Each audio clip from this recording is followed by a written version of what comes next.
Some days I think that capitalism overall leads to more good. Other days, socialism.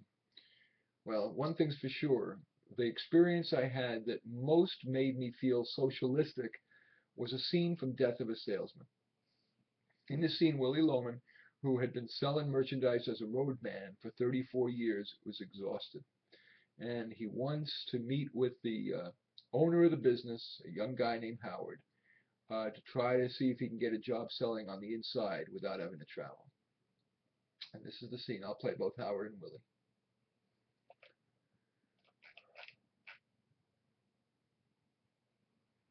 Say, Willie, aren't you supposed to be in Boston? That's what I want to talk with you about, Howard. You got a minute? What happened? Well, what are you doing here?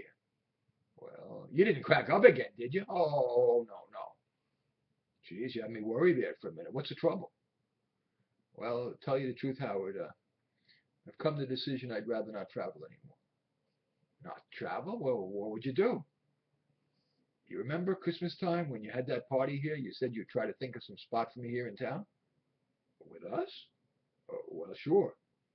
Oh, yeah, I remember. Well, I couldn't think of anything for you, Willie. I tell you, Howard, the kids are all grown up, you know. I don't need much anymore. If I could take home, well, $65 a week, I could swing it. Yeah, but Willie, you see, I tell you why, Howard. Speaking frankly, and between the two of us, you know, I'm just a little tired. Oh, I can understand that, Willie, but you're a road man, Willie, and we do a road business. We only got a half dozen salesmen on the floor here. God knows, Howard, I never asked a favor of any man, but I was with the firm when your father used to carry you in here in his arms. I know that, Willie, but your father came to me the day you were born and asked me what I thought of the name Howard. May he rest in peace. I appreciate that, Willie, but there's just no spot for you here. If I had a spot, I'd slam you right in, but I just don't have a single spot for you. Howard, all I need to set my table is $50 a week. But where am I going to put you, kid? Look, it isn't a question of whether I can sell merchandise, is it? No, but it's a business, kid. Everybody's got to pull his own weight. Just let me tell you a story, Howard. Because you got to admit, business is business. Business is definitely business. But just listen for a minute. You don't understand this. When I was a boy, 18, 19, I was already on the road. And there was a question in my mind as to whether selling had a future for me. Because in those days, I had a yearning to go to Alaska. You see, there was 3 gold strikes in 1 month in Alaska, and I felt like going out, you know, just for the ride, you might say. Don't say. Oh, yeah, my father lived many years in Alaska. He was an adventurous man. We got quite a little streak of self-reliance in our family. I thought I'd go out there with my older brother, try to locate him, and maybe settle in the north with the old man. And I was almost decided to go when I met a salesman in the Parker House. His name was Dave Singelman, and he was 84 years old, and he had drummed merchandise in 31 states. And old Dave, he'd go up to his room, you understand, put on his green velvet slippers, I'll never forget, and pick up the phone and call the buyers, and without ever leaving his room, at the age of 84, he made his living. And when I saw that, I realized that selling was the greatest career a man could want.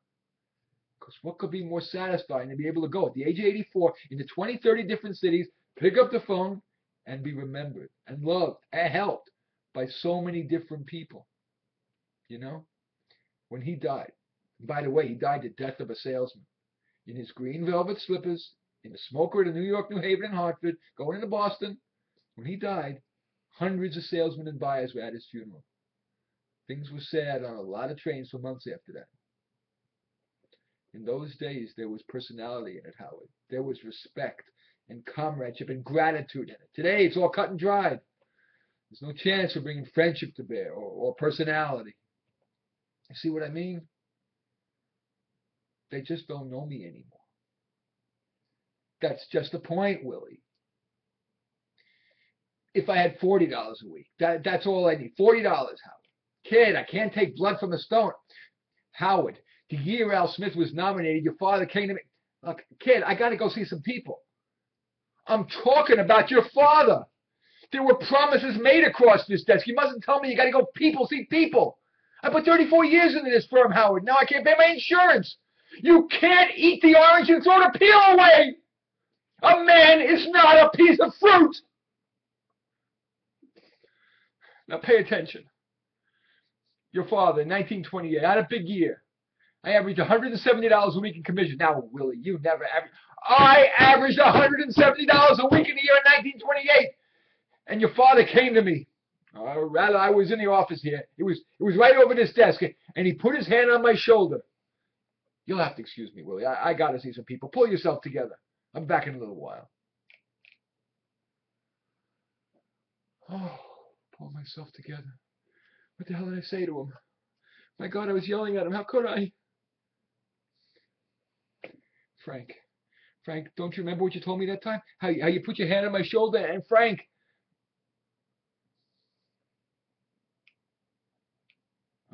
Oh, hi, Howard. I got to get myself some coffee. I'll get some coffee. Willie, look, I'll go to Boston. Willie, you can't go to Boston for us. Why can't I go? I don't want you to represent us. I've been meaning to tell you for a long time now. Howard, are you firing me? I think you need a good long rest, Willie. Howard, when you feel better, you come back. We'll see if we can work something out. But I got to earn money, Howard. I'm in no position. Where are your sons? Willie, why don't your sons give you a hand? They're working on a very big deal. Willie, this is no time for false pride. You go to your sons, you tell them you're tired. You got two great sons, haven't you? Oh, no question. But in the meantime, then that's that, huh? All right, Howard, I'll go to Boston tomorrow. No, Willie. I can't throw myself on my sons. I'm not a cripple. Look, kid, I'm busy this morning. Howard, you got to let me go to Boston. I got a line to people to see this morning. Now, sit down, take 5 minutes, pull yourself together, and then go home, will you? I need the office, Willie. Oh, yeah, whenever you can this week, Willie, we just stop by and drop off the samples. You'll feel better, Willie, and then come back, we'll talk. Pull yourself together, kid. There's people outside.